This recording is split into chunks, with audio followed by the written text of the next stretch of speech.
عبداللہ بن مبارک کے پاس ایک شخص آیا اور آ کر کہا کہ میرے اوپر 700 روپے کا قرضہ ہے، اگر آپ مجھے دے دیں تو میرا قرضہ اتر جائے گا اور میں پرسکون ہو جاؤں گا۔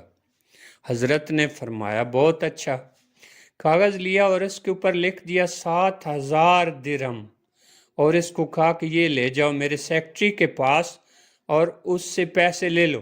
وہ بڑا خوش ہوا کہ جی 700 درہم مجھے مل جائیں گے۔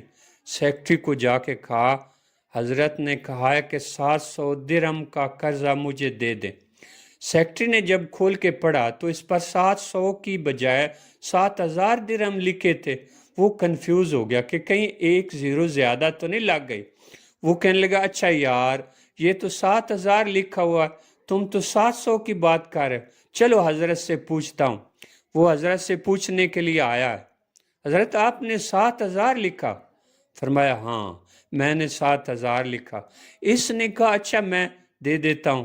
فرمایا چیک لاؤ میں ٹھیک کر دیتا ہوں۔ حضرت نے 7,000 کو کاٹا اور 14,000 لکھ دیا۔ اب اس بندے نے تو پیسے دے دیے، لیکن پھر دوبارہ آیا، حضرت مجھے آپ کی اس بات کی سمجھ نہیں آئی، قرضہ تھا 700 درہم، آپ نے لکھے 7,000 درہم۔ جب میں پوچھنے کے لیے آیا تو 7,000 کو کاٹ کے 14,000 کر دیے۔ حضرت نے اس وقت یہ بات بتائی، فرمانے لگے دیکھو میں نے نبی علیہ السلام کی ایک حدیث پڑھی ہے کہ جب کوئی بندہ کسی ایمان والے کو اچانک دل کی خوشی پہنچاتا ہے، اللہ تعالیٰ اس عمل پر زندگی کے پچھلے سب گناہوں کو معاف فرما دیتے ہیں۔ جب یہ بندہ میرے پاس آیا اور اس نے آ کے 700 درہم مانگے، میں نے سوچا 700 دیتا ہوں، پھر سوچا 700 لے کر اس کے دل کو اچانک خوشی نہیں پہنچے گی، تو میں نے 7,000 لکھ دیے کہ اس کو ایکسپیکٹیشن بھی نہیں ہوگی اور ان ایکسپیکٹڈ خوشی ملے گی تو میرے گناہ معاف ہوں گے، اور تم نے میرا کام خراب کر دیا۔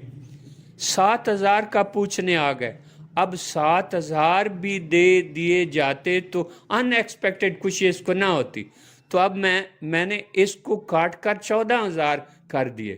توقع 7,000 کی تھی، جب 14,000 ملیں گے تب اس کے دل کو اچانک خوشی ملے گی، اور اس عمل پر اللہ تعالیٰ میرے پچھلے گناہوں کو معاف فرما دیں گے۔